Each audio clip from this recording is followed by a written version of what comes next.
Welcome, everyone. I'm so excited to have you here for today's Strategy and Direction Lab. One of the biggest questions parents ask me is, what does a strong STEM plus AI profile look like in the real world? Not theory, not hype, not just taking random coding classes.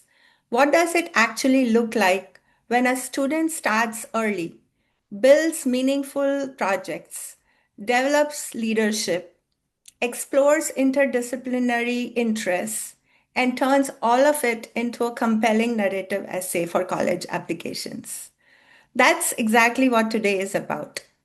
Today's guest is someone I have known. I've had the opportunity to watch and grow over multiple years as my daughter and now my friend, not just academically, but as a leader, builder, communicator, and young innovator. Siyona Agarwal is currently studying biomedical engineering at UC Davis. She has been deeply involved with STEAM in AI and served as the co-president for the Data Ethics for All AI Youth Council. She helped lead initiatives around AI ethics, youth leadership, and STEM awareness. What I especially appreciate about Siona's journey is that it wasn't built around checking boxes. It evolved organically through curiosity, consistency, leadership, and connecting AI with areas that she really cared about, like healthcare and biology. So, today we are going to unpack what she did differently, what actually mattered, what parents should focus on, and what students can start doing now, starting now at each grade level. Siona, welcome. Hi, thank you so much for having me. Can you speak up, please? Oh, Little bit. hello? Yeah, maybe volume. Check your volume. Yeah. Good. Hello, So, one everybody. more time. Yes, Siona, welcome. Hello, everybody. Thank you so much for having me. Of course, really glad to have you and share your journey with everyone today. So, I want to start at the very beginning, Siona, because I think parents often only see the end result, the polished end result, and the actual story begins way before that. Real value is in understanding how the journey actually started. So my first question to you is looking back, when you look back, what first sparked your interest in STEM, AI, or in biomedical engineering? So, I grew up in a family that's full of engineers. My immediate family, my extended family, almost everyone is an engineer. And so I think a lot of my inspiration came from my older brother. I loved following in his footsteps for numerous things. And when he was in high school, he was on a robotics team, and I would go to their like team meetings and to their competitions, and I found it fascinating. I was very in awe of what they were able to build and code and their team dynamics and the way they all work together. So I found it extremely cool. And so earlier than most would have, I made a robotics team in eighth grade with me and my friends. And that really like sparked my interest in like STEM in general and having that as like a pathway. Um, so I got to do hands-on building of our actual robot, and I also helped with coding. At the time, we were just doing block coding as like 13-year-olds, but even that was like a step in the right direction. So I think that was probably my first big like um, STEM I'm and interested in coding. STEM. Yeah. Like I'm interested in what this could do and what this could be. And at the time it really was just like I really like building stuff. Like building the robot was so fun. And so yeah, I think that was my first spark. And like you rightly mentioned, right? There's team dynamics. It's not just one coder, one builder. There's like you have to collaborate with the team. Things don't go as planned. coding falls apart when you are at the competition and the robot doesn't do what it's supposed to do. Parts fall apart and you're fixing them. And we have seen all of that, Yes. with both of you and how you have grown through that, as the president of your team and led the robotics team to like competitions and you won some of the awards. So awesome. That's a great. And you also um, participated in the Google Vex compet or the robotics something, right? The Google Yes, competition. Google held I'm forgetting the name exactly, but it was Yeah. meant to get girls interested in robotics and in STEM. Yeah. And so me and one of my friends, we had gone and we essentially got to do the same thing where we build a robot and we code it, and then we get to use it in in competition against other teams. So that was also very interesting. And both of those, I think the Google competition happened like just before the or just before the year that me and my team like had our year. So that was like a good Yeah. intro into that. Yes, yes. And you mentioned, I think your brother was a mentor for the team. So, Yes, he gave us great advice. And honestly, the whole environment was really nice. Like we had taken our robot to a competition and we were not ready. But we like told one the judges or something that like, oh, like we're not super prepared, like we might just do this much. And they immediately were like, okay, so we're gonna set you up with some of the other older team members or like teams that are here, and we're gonna have them like help you and help them fix whatever they can. And so we had these like high school kids at the time helping us fix our robot and fix our coding so that we could at least participate in the the Google competition that competition. day. Yeah, no, no, not Google. This was like Oh, in FTC for first. This was at one of our comps in I see. I want to say like January, February. Wow. And so like the community was just insanely kind and Helpful. nice and helpful. Yes, like Yeah, so um, supportive to like yeah, immediately help middle schoolers to like yeah, not feel intimidated and put yeah, some other older kids with them as mentors. Yeah, that's really yeah, awesome. One thing about the First Tech Challenge community. absolutely. Yeah. So a lot of students say they are interested in AI, but they don't know where to start. And what did your earliest exploration phase actually look like with AI? So I think I don't know, it was probably more just with GBT because that was the first big like AI breakthrough that happened during my like schooling Cool. basically. So I think GBT came out towards the end of my junior year, and at the time no one was quite yet using it for everything. It was still kind of this like entity that was like, oh, like look at this, but we didn't know how to use it for school to our advantage, to study or to do anything. And so I think that like first summer, basically, I was more so just like tinkering with it, being like, what can I get you to do for me? What can I learn? Stuff like that. But I wasn't really thinking more long term, like, oh, like what could I do with AI? It was more so like, how can it help me right now? So that, and then that kind of went through a little bit into high school or into senior year as well, where I was still figuring out exactly how to use it to my advantage and not just like to cheat, I guess, because that's what a lot of kids were using it for. That's a lot of what a lot of teachers were worried about kids using it for. But I think finding a way to use it efficiently to actually help you learn and study was very helpful in senior year because then now in college, when my classes are insanely hard, professors might not be the most articulate, and you need to self-study.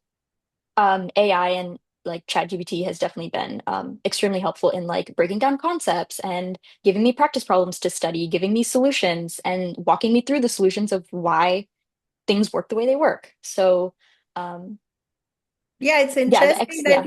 yeah, sorry, it's interesting that you mentioned, how you used AI ethically, even to like not cheat. And yes, that was one of the things where, if there is an essay homework, then students would, I know you would come home and say that people are starting to figure out how to cheat on their Yeah. homework using these tools, and it was just the beginning. And they had also learned how to beat plagiarism by taking Yes, one yes. output from one tool and putting it in another tool and Yeah. paraphrasing it, and then putting it in the third tool and then submitting it. So at that time, the paraphrasing tools weren't, or the plagiarism tools weren't as sophisticated like they are now to detect. Well, nowadays there are also false flags as well, even if a student has Yeah. actually written. We had a bunch of those as well, and we had to like go and prove in our Google Doc history that like, no, I promise I wrote this. Oh, good, good. I'm Yeah. glad to see that you were thinking about like the basics of ethics and all the things that you did as a youth council leader for the AI Youth Council, Data Ethics for All AI Youth Council stayed with you, and you followed through even when it was easy to cheat on a homework. You decided to go the right path. So I'm proud of you for that. What role did curiosity you think played in your growth compared to simply trying to build a resume like other kids do? I think curiosity sparked a lot from within my family, like talking with mom and dad, talking with my brother, about like the different possibilities of AI. And we would have like different discussions. Like again, my entire family is full of tech bros, so this is the forefront of our minds oftentimes. And We so we do would have this on dinner conversations. yes. Yeah. Um, And so it was, we would talk about like what AI is currently at, like for example, GBT at the time, like, oh, this is what it's being used for and whatnot. And then now we have discussions about how Anthropic is like the and Claude is being used or was going to be used like in national defense. So we really just have these conversations that made me interested in learning more. So like finding more videos, finding articles about like what's going on, what is AI being used for, um, and things like that. And so that was like a natural curiosity that kind of happened before even like building projects, working on a resume, working on anything. It was like what can this do? What is it currently doing? Maybe not even in my immediate life, but in society in general, like what is it doing? Very cool. So why do you think parents misunderstand about how students develop authentic passion?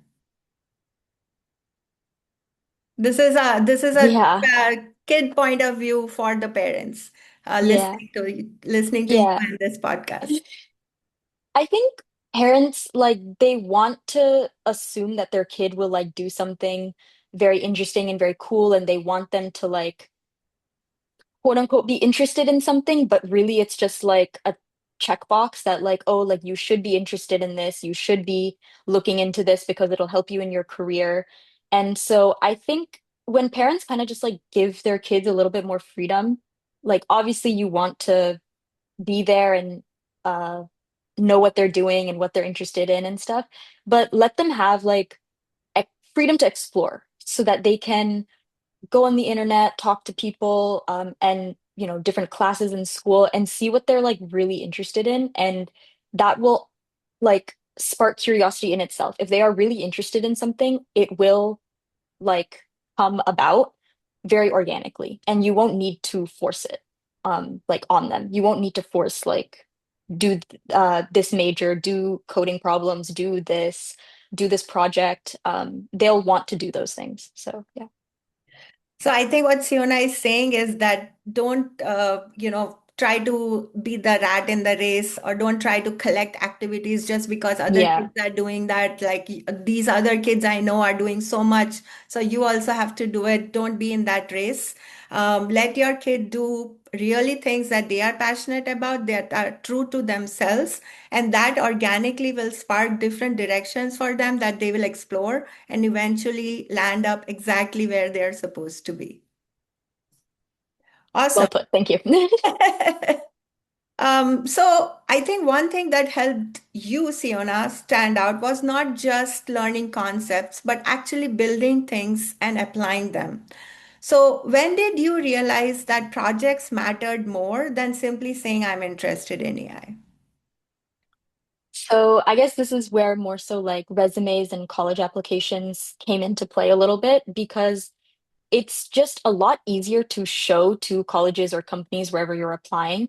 It's easier to show them a project or a like tangible thing um, to show that like I am interested in this subject, I am interested in this field, and having something concrete to show them of that is a lot easier to make them believe you than just saying, I like this, I'm interested in this. So I think that's kind of when I realized that like, okay, yes, having a project or two, having some technical knowledge, things like that will come in handy and will just show that I am interested in this. And even if it's not like right now, I'm applying for internships and I might not have like extremely like technical things on my resume or like other past like jobs, but I have these projects where it shows that like I am interested and I have made an effort to further my own learning even on my own time outside of school. And I hope that shows them that like I have initiative, I'm interested. So yeah, Yeah, so what you are trying to say is that demonstrated interest and deep down absolutely. passion beats any, certificate or completing a course or watching a YouTube video. So let the student be genuinely passionate about something and try to build something around that a problem that they deeply care about. And when they build a project around that and talk about it, it provides the natural fuel as well as organically, it provides so much ammunition to the story that they don't need to fake it. Like some students who don't have enough to say will fake the simplest of experiences in their life, or they will have to revert to these AI tools to come up with these hypothetical scenarios that happen to them because they don't have that much material to talk about.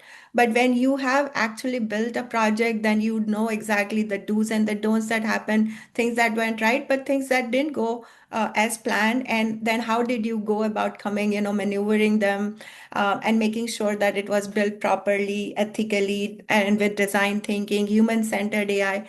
And then, like you said, whether it is for internships or whether it is for future jobs or what have you, um, people want to know what you did versus what you know. And so your knowledge comes through with what you did exactly through these projects. And yeah, completely agree why they are so important. So tell us about a biomedical AI related project that you really worked on that you think shaped your entire story for your college applications. So this was actually my STEAM and AI project that I did. This was right before my senior year, and I built an AI model that classified MRI images of knees, and it would determine if it was healthy or unhealthy based on if it detected an ACL tear. And that was my first AI project ever, my first real project outside of school that I did. Like under guidance, but not with school. And that project taught me a lot. It taught me like technical skills like Python. I had learned Java before that, but Python was still a little bit different and new to me. And then also like learning how to build an AI model, obviously, of like how do you train the model and then you validate it and then getting to see your outputs and everything. So that was definitely something that brought me more interested into the field of biotech. Like once I worked on that project, I was already somewhat interested in kind of the intersection between like biology slash chemistry and like healthcare with technology and what it could be. And so this was a very nice like intro for me in a way of what more you can do with AI and how AI can be applied to things like this. So we weren't solving like a new problem necessarily. Like I'm sure this solution already exists, but going through the steps of building it taught me a lot. So I think that was like very helpful in building my skills and also building my interest. So, what skills did you gain, and how did you approach things that when they got difficult and they were yet you had to learn? So, how did you approach those things? Yeah. I think obviously biggest technical skill is like I learned Python, which is extremely beneficial because most AI is written in Python. So that was a good skill to learn in general. For things that went wrong, it was obviously like first AI project, and I had mentors and peers who were working on this project with me, but I was still writing my own code, and so things not working, like the validation not working the way it was supposed to. So, like, obviously, there's going to be problems that you run into in any project. And working through them, I think it was really helpful to have mentors and having you and other people that I can ask questions to. And also, at the time, like, AI did exist. So, I was able to put any errors that I was getting, like, into chat and stuff like that to ask like this is an error that I'm facing. What should I fix to go back to this? So yeah, just a lot of problem solving. Yeah, and problem solving is cannot be replaced with AI, right? Like the human aspect of problem solving, Yes. what makes a good, leader. So a lot of students are intimidated because they think that, if you want to do AI, you have to be a great coder, a master coder, you have to know coding. What would you say to students like that? Did you have, like, I know you said you had some Java experience at school, but would you say you are a proficient coder, and do you need to be a proficient coder to start learning AI? You definitely do not, because I would definitely not consider myself one. Um, I was not a big fan of coding from a young age. I usually like ran away from it. Like my older brother, he would code, and he is a coder. He's a CS kid, and he was very proficient in all that. And I would like run away from CS and coding as far as I could. But then I was taught by many people in my life that you should learn at least basic coding skills, which is why I took APCSA in high school, which I think gave me a good foundation. And then I was able to build on that with Python and stuff. But in general, I don't think it is necessary at all. I think the biggest thing you need to know is the logic behind the coding. So the problem solving aspect, as we talked about. Because if you can verbally problem solve, like, oh, it needs to do this, it needs to run in a loop, it needs to do this, it needs to do this, it needs to do this, you can much more easily translate words to syntax and to coding than you think. So knowing like the thought process and the logic and all that is, I think, far more important than actually knowing like the exact words to write in a coding terminal. Yeah, and now with vibe coding, that's even more true, like conversational AI. As long as you understand how to solve the problem, you can actually tell AI to build this, and this is how I want it, as if you're conversing with them. So you don't even have to know exactly all the syntax. Again, people who are deep dive coders, CS kids, and enterprise coders definitely use AI, but they use it differently. But even kids who are anybody, like all of us, who, if there are people who don't know how to code, and they could still build AI tools and solutions using vibe coding. So, completely agree with you that the problem solving mindset is definitely needed. More important. Syntax, you can learn or not, right? Yeah.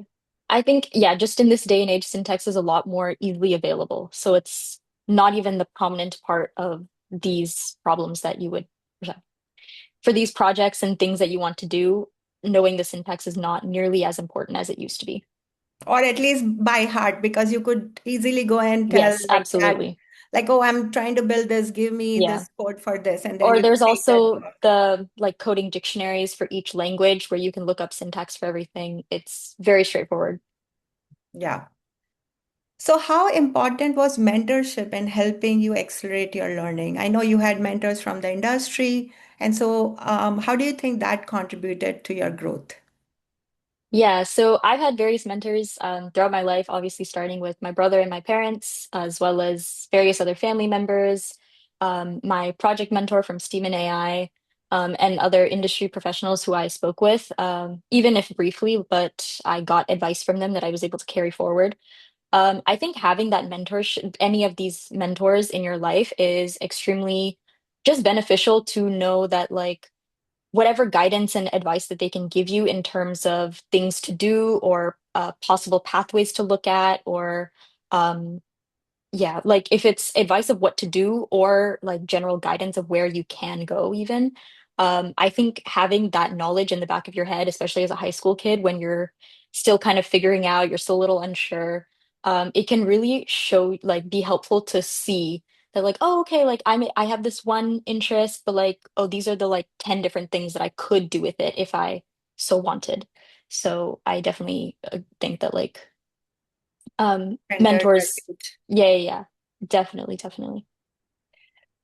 So talking about STEAM in AI mentors specifically, I know I was one of your mentors, but then we had another project mentor who was also guiding you. So what did good mentorship change for you?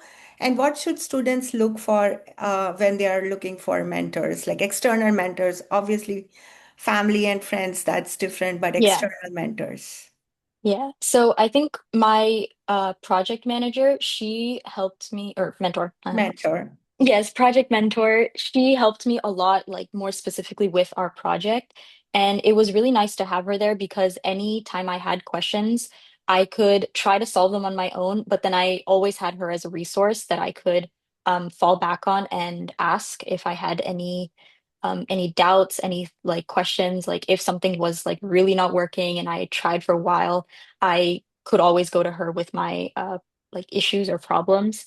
Um, I think it's just extremely helpful to talk to a person, especially someone, a very knowledgeable person, and um, get their point of view on a certain issue, especially in something like a difficult project like this. Um, so that was really nice. And then for industry professionals, like externally, um, I would say look for people who are in fields that you are even remotely interested in. So for me, that would be like anyone who is a BME grad or anyone who's in the biotech industry, or I have now realized I am more interested in the field of biomechanics. So if I could find anyone in that field and ask them questions about anything that comes into your head. So if that's like, what classes did you take in college? What clubs were you a part of? Um, what internships should I be looking for? Like, for example, like they could know some really niche companies that you might not have heard of or might not have like post job postings or internship postings. But if they know, if your mentor knows about them, they could tell you, possibly even network you and get you set up. So just ask questions. Be super open. Um, Also, like people are a lot nicer than you think. It definitely seems scary to reach out or cold email people or um, stuff like that. So I think the best way to combat that is reach out to alums of your high school or of your college. It makes it a lot easier because you already have that like kinship almost that like, oh yeah, we went to the same place, we graduated from the same school. And they're more likely to want to help you. And not saying that other people won't, but if you're more scared, that could be a start. Yeah, and younger people, when they reach out, there's always a part of you who wants to give back and wants to help. And so nobody is going to say ever say no to somebody who asks for help. Most people don't. So I really want parents to notice something here. Students don't become impressive because they already know everything. They become impressive because they are willing to learn, they're willing to ask, they're willing to be vulnerable, show that they don't know everything, but they are willing to seek answers, seek mentorship, and persist through challenges, which is the hallmark of a good student. And that process in itself becomes the differentiator for like great versus good. So let's shift a little bit of gears and talk directly about AI and biomedical engineering. So, one thing I love about your journey, Siona, is that you didn't approach AI in isolation, but you combined it with another direction that you were passionate about, which is healthcare and biomedical engineering. And increasingly, this interdisciplinary approach is where real innovation happens. Now, you must have seen that, Google, OpenAI, Claude, Anthropic, everybody is basically thinking about how to solve the bigger health unsolved problems using AI, things that were impossible to solve. It's AI is going in that direction now. So, what drew you specifically towards biomedical engineering?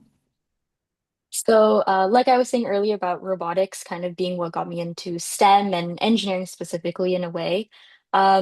But then I was also taking a bunch of science classes in high school at the time, and I was also very interested in what I was learning there, like biology and chemistry specifically.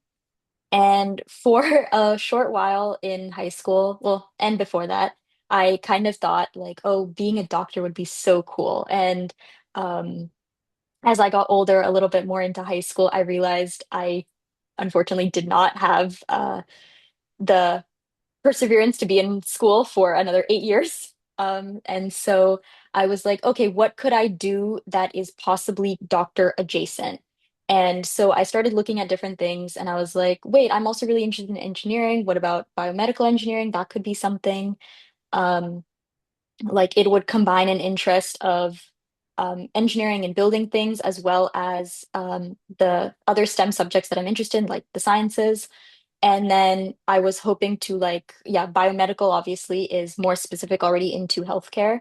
And so I was drawn to that so that I could combine like those two interests and then be healthcare adjacent or healthcare professional adjacent, basically. So that was kind of like the Yeah, and one thing we combination. haven't talked about yet at all is that you are a dancer and you are a Oh, Bollywood yes. dancer, also trained Kathak dancer, like not like, but you have studied dance, Yes.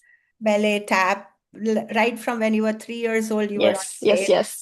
So, so since then, and then you became a prof, you were a part of competitive dance team, and then you traveled for competitions, and then you also started a dance, you became the captain of the dance team in your college. So dance has been a big part of your life since you Yes. were Absolutely. very young. And so when you talk about this rhythm and motion and biology, do you think that dance also played a part in that, like understanding biology and thinking about health and thinking about, the human I always get that wrong. Yes. Anatomy, Anatomy. anatomy, yes. Yes. So were all of those like dance was a part of you thinking something around health tech as well? So I think dance was always like kind of my thing away from school. So I never really thought about it very like analytically. It was more so just like something I really enjoyed, something that was separate from academics, and it was like my fun time basically. But I did have a like minor knee injury when I was in high school in about 10th grade, I believe. And because of that injury, I got more interested in like various different sports injuries. And that actually is what led me to do the STEAM and AI project that we ended up doing, the knee MRI imaging. So I don't think, yeah, I didn't really think about it very academically at first and for a long time, but after that incident, then it made me more interested in learning about because sports injuries are like very common for various sports to varying degrees of injuries. And so that's kind of what led to that first project. And now moving forward, now I'm interested in biomechanics, which is essentially using technology to analyze the way the body moves. And I want to use that possibly in sports medicine, where we can reduce the risk of different injuries and making sure that players and various athletes are performing in ways that does not harm them physically further than their sport may already do so. Yeah, for their optimal performance. And this might be a good time to also bring up your passion for Formula One Oh, are we racing. doing that? Why not? Okay. Because in that also, I think you've thought and talked so many times to us about, Yes. Formula One and the performance of the racers. So tell us more about the Yes. biomechanics part of the things that you want to do aspirationally. Yes. So I've told many people in my life about this, but my dream job would be to work on an F1 team. I got into F1 a couple years ago, and I'm just fascinated with the sport because it's not just the actual athletes that are driving. It's not just about their performance, but it's also about the performance of the car, which is a completely like engineering based thing. So like the aerodynamics of the car, making sure the car is the right weight, the right like not even weight, but the like that it's able to cut through the track like easily and everything, all of the various things that they have to think about. And then when crashes happen in F1, they are extremely, extremely dangerous because the car is completely open. The driver is not like insulated in the car or anything like that. Like they are buckled in and they have this thing called a halo that goes around them, but they are open. Like they are not uh, fully safe in the car. So something that I was interested in was possibly working on injury risk prevention or like lowering injury risk for F1 drivers. And so, um, like possibly working with different teams or the teams in F1 to figure out how can we make the car better, make the helmets better, make the halo or something better that would decrease the amount of damage that it would happen to the drivers in case anything were to happen. So that is something that I aspire to work towards. And I'm currently working on a project where I'm analyzing the different uh, risk the risks of injury in current cars and possibly how we can reduce it, like in a simulation. So that's an ongoing project that I'm working on that I will hope to learn more about this field and about F1 and things like that. So I'm very excited to keep working on this project. Yeah, and now that we have tied different pieces of your story together, like robotics, then basically dance, Formula One racing, to everything to biomedical engineering. So, what advice, like looking back, you can only connect the dots looking backwards, right? As Yeah, Job said, like you can't look at them when you're moving forward. You can only connect them looking back, which perfectly aligns now looking back, like, oh, these very disseparate interests, which may seem disintegrated, are all actually connected. They connect very well together, actually. So, what advice would you give to students trying to combine AI with another interest area? It could be anything: sports, medicine, yeah, business, psychology, environmental science. What advice would you give? How should they think yeah, of about course. connecting different interests with something with AI or uh, with a career? Yeah. I would say, firstly, just be super curious. Maybe if you have an interest in engineering or AI, but then also any other interest in your life, uh, talk to people in those other fields or look into like possible uh, things like developments that are happening in those fields that you're interested in and just explore different things because even this like whole F1 passion came about very like randomly almost for me. So I think just be open to exploring different things. And honestly, there's a lot more connections that already exist in the world, like between various different fields than you might think. So, like, I honestly would not have thought that BME really had a place for in F1. I didn't really think of that as I was like, oh, yeah, it's more aerospace engineering, it's more mechanical engineering, it's more about the car and the aerodynamics and things like that. It's not that like what can I possibly do for a sport like that? But then, a little bit of research, a little bit of chat GBTing, and I found out that there are ways that like I could possibly apply my degree to things like that. So just explore a lot more than you think.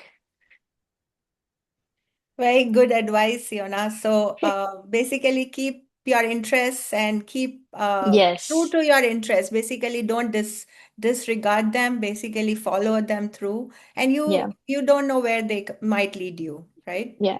I would So say yeah, sorry. no, go ahead. Yeah. Like always have your interests and definitely keep them. And like even if you don't think that there is like an intersection between something you might want to do with your career, keep your interests for sure. Like don't be like, oh, it's not helping me academically, it's not helping me get into college, so it's therefore useless and I should forget about it. Please never do that. Like keep your interests, keep what makes you you. And like you really never know. Like maybe that will always just stay as a side hobby, as a side interest to you, and maybe it could turn into something. So I would say, yeah, definitely never leave your interests. Keep doing you. I like Yes. that.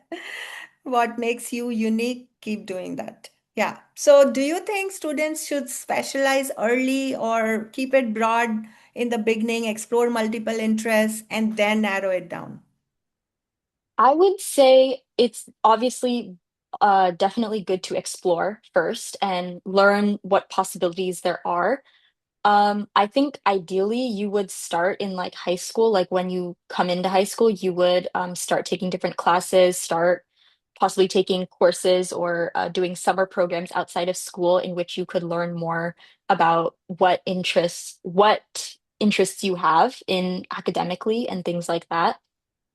Um, and then hopefully if you start in ninth grade and you learn a bunch of different things, try a bunch of different things, hopefully by senior year, when you're applying to colleges, you would have a better idea of at least a general direction of like maybe your major that you might want to apply for. And then once you get to college, you do the same thing again, but just in a different way because you'll already have a slightly narrow path of mind, but then you can explore so much more even within that. Most majors, when you go in, you have a bunch of under div classes that you do in your first 2 years. And then with your upper divs, in your second 2 years, there are major classes that you have to take, like that are specific for your major. And then you are also usually given quite a bit of freedom to take additional classes that you can choose from a variety. And in those, you can kind of pick if there's a specialty that you want to do within your major or a more niche subject that you want to focus on, a research aspect you want to focus on. So college, I think, is a great place for you to like take some of those classes and figure out like, oh, I'm more interested in this particular pathway in this particular area. So like for me, I'm very interested in taking more biomechanics majors in my coming junior year. So I'm really looking forward to that. So yeah, definitely explore wide and then make sure as you're exploring, you are also narrowing down. So if you don't like something, if you do like something, take notes so then you can remember that and use that going forward. Good advice, Yuna. So you served as the co-president of the Data Ethics for All AI Youth Council. So tell us about that experience. What kind of initiatives did you work on? What leadership skills did you develop? And what challenges you face leading your peers? Yeah. So I worked with students across the world. We had a pretty diverse youth council when we were working on it. And I think, 71 countries. We have members from 71 countries. yes. And so I think the most prominent thing that I worked on that I was the most proud of, I think, was the curriculums that I developed, which were based on like privacy education and or data privacy and different ethical uses of data. And it was made for students to read through these various different short articles that me and my peers had written. And they could get certification for completing the courses. And so it was like I think a nice, easy way for them to like learn more about data, data privacy, ethical data, on what seemed like a smaller scale. Like it was not super like this whole big course. It was like relatively short in the sense that like it was easily digestible and they could go through that. So I was really proud of those courses that we worked on. Um, and then I also helped mom host the AI hackathon that we had a couple years ago. Um, I helped with creating badges for everyone. So that was like a very nice way for me to learn something that was like, how do I phrase this? Like technical, but not in the way that I would have expected because I got to work in Photoshop, which was like different for me. So that was pretty cool. Um, and then also just organizing the rest of the hackathon and making sure that people were happy with their teams, people were able to submit their projects and everything. We also did a lot of town halls and other meetings and events just within the community, which was really nice to get people talking about the various different topics and issues that were happening at the time, especially when AI was just coming about. And we all had a lot of thoughts on it and a lot of things to say and discuss, and possibly what next steps we could take as a society, basically. So all of that together, I think, was really cool to learn about. that's also where I got to learn a lot about data and how AI, like once AI kind of came into it and why it's important to use ethical data and what can and will happen if we don't use ethical data and all sorts of things like that. So, oh, and challenges that we faced. I mean, there's challenges with any team that you work with. So obviously, like people not getting assignments done on time or uh, deadlines met and things like that. But um, I think working with peers was really nice in the sense that we were all on similar wavelengths. So when we were like collaborating, we were able to like bounce great ideas off of each other. And I collaborated with you a lot too, where like you and I would just sit and talk and we would just come up with all these great ideas. And then after we would talk about it, we're like, we probably should have written that down. That was actually really good. So um, I really liked that aspect of it, like the community and the team bonding. And I find that it's easiest to be more creative when you have other people building on what you are also saying. So that was really nice in that community Good. in that team. Yeah, and a Yeah. good leader, the mark of a good leader is that you're open to ideas, you make the atmosphere welcoming so everybody can share their opinion. If there is a leader who doesn't listen to ideas or who doesn't collaborate on ideas, then usually people don't speak up. So the fact that Yeah. you are open and and there were other co-presidents also, and you were also receptive to like Yeah. ideas from everyone, it was amazing to see that. So let's now talk about college admissions because I know parents are wondering what actually helped Siona stand out. So when you were building your college applications, I know we talked about the journey. Let's talk about college applications in specific. What experiences helped matter the most?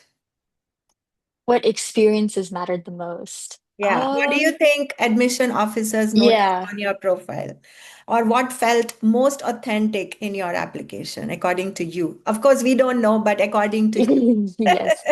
Um, I think in terms of my projects, I think my STEAM and AI project was definitely my strongest thing that was on my resume to show that and being data ethics for all AI Youth Council president, I think was both of those were extremely helpful in to show that like I'm a well-rounded student. I care about learning and developing myself even outside of school. Um, the youth council showed that I have leadership experience and that I work well with others and things like that.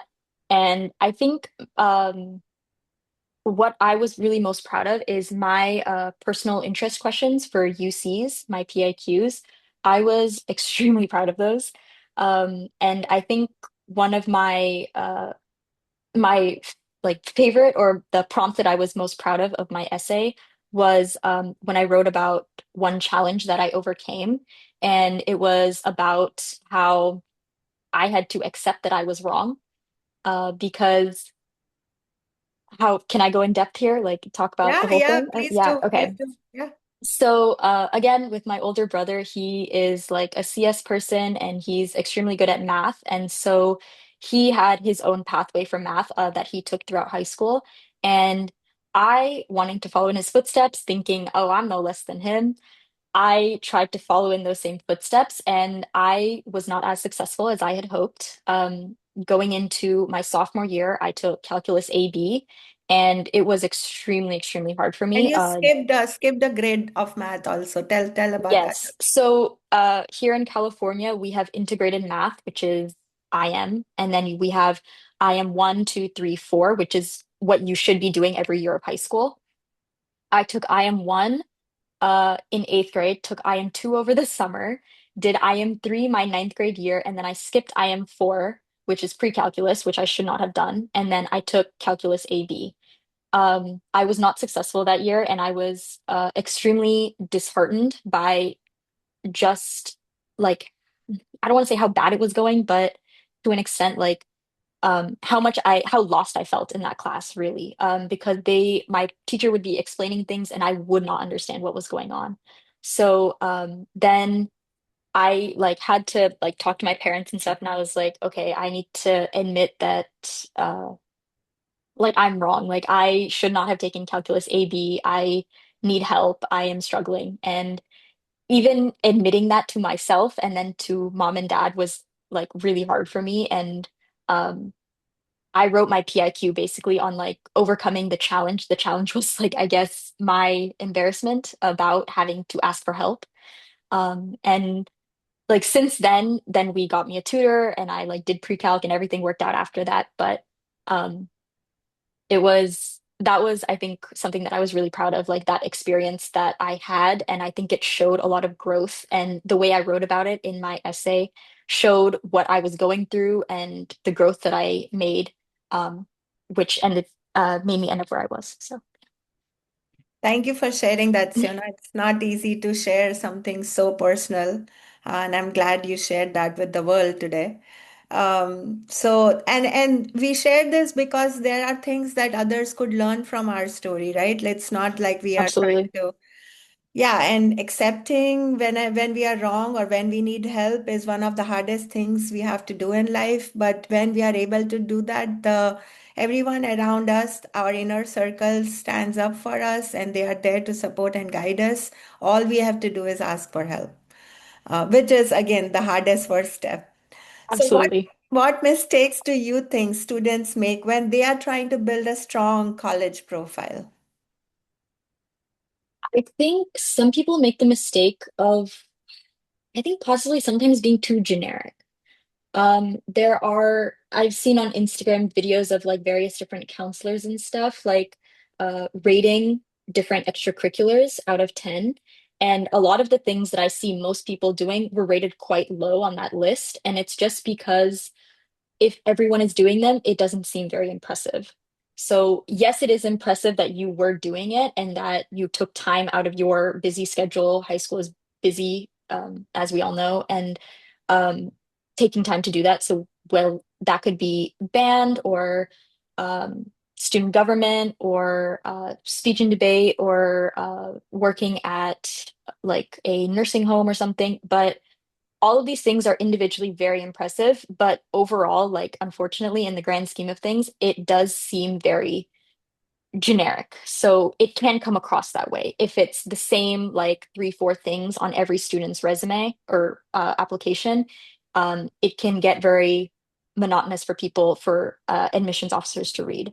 So I would say like definitely make yourself stand out, whether that's in with a niche hobby that you talk about in your essays, any of your essay questions, whether that's a project that you make or do by yourself or with STEAM and AI or with any other program to show that like you have this interest. Those things will make you stand out more, to show that like I had this like niche or different thought process and path, and I want to show you like that I had an interest and I acted on it instead of just what was maybe given or provided by like stereotypes of what I should be doing. So yeah. Yeah, so this brings up an important point. So what you just said, Siona, is like too many disconnected activities do not make for a strong Oh, profile. Things definitely. that look very generic on paper, like you mentioned, hospital volunteering or leadership at your school club, like admission officers know that typically, it's like me and my friend teaming up to be the president and the vice president of multiple clubs where when there are not that many members even in the club or the club hasn't really done anything, everybody admission officers are now aware of that so-called scam.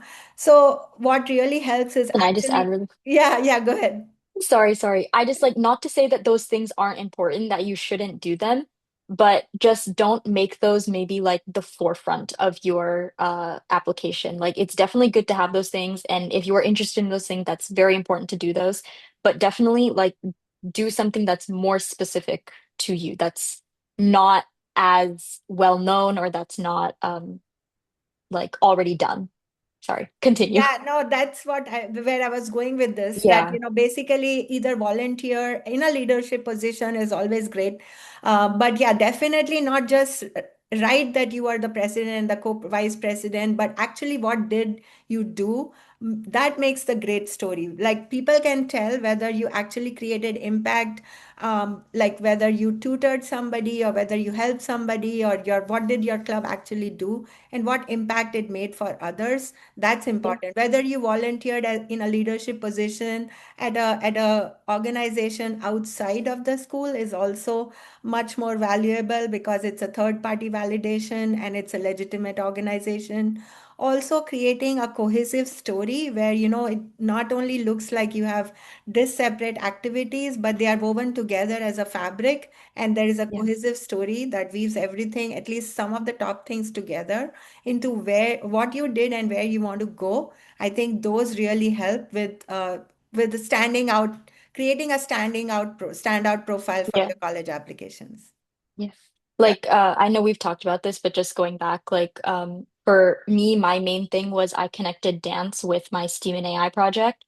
So I talked about like my knee injury and then how that kind of sparked a small interest in sports related injuries. And then I was able to make the AI model about knees. So it's like two somewhat unrelated things, but it does show like finding a way to connect them and showing that you are taking the things that are important to you in your life and you're applying them to your academic career. I think that is, it's very cool to see that, like as people in general. And then obviously that also makes you seem very impressive that you took an interest and made something of it. So connecting passion and problem solving. So Yes. connecting those two really puts you on the top. And speaking of which, I want to do a simple plug for STEAM and AI, where we actually help you create personalized AI project, whether it is an AI build project or an AI research project for every student. Like we don't use cookie cutter projects, we personalize projects based on your interests, your story, where you want to go, the activities you have done. Like I can tell you stories about somebody who volunteered in a senior home and only did it for a short time, and he was helping them as a tech assistant, and we helped him create an agentic AI app for email for seniors that would be voice activated, and they could solve the problem of writing emails or reading their emails using voice. Simplified way of solving that version. So taking what you are doing physically in the real world and applying that to, again, a problem solving project really puts you on edge. So with that, we are only 2 minutes to go. And so I would like to have some parting advice, Siona. If you were advising a current eighth or ninth grader interested in AI, what would you say they should focus on first? And maybe we'll do some rapid fire, maybe not long questions, just quickly, one-liners, Siona. Oh, okay. Best advice, explore, learn, talk to people, look on the internet, don't limit yourself. Okay, 10th graders. What should 10th graders ideally be doing differently? Differently, I would say try to spend your summers doing either programs like STEAM and AI or different projects on your own, but take your interests and apply them. What should 11th graders prioritize if college applications are approaching? Definitely get started early on your essay questions because you will want to do many iterations of them. So start early so then you have time to do multiple edits. Okay, one skill every student should develop for the future. Um, one skill. I think definitely like you can be introverted, but you need to be communicative. You need to know how to communicate well with your peers, with people older than you, with people younger than you, in professional environments, in social environments. Learn how to communicate and learn how to do it really well. Awesome. One habit that helped you succeed. Staying organized. That's a big thing for me. I need organization and order in my academic life very specifically. I need to-do lists and stuff like that. So stay organized and stay on top of your to-do lists if that's what you do. One thing parents should stop worrying about. Where their kid is going to end up, like college wise.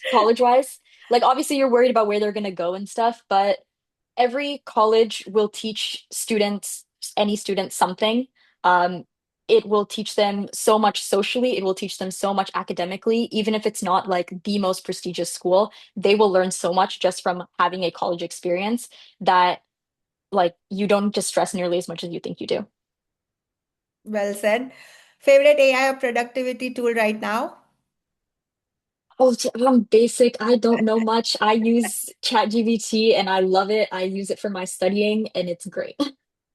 Most rewarding part of your journey so far? Um, Most rewarding.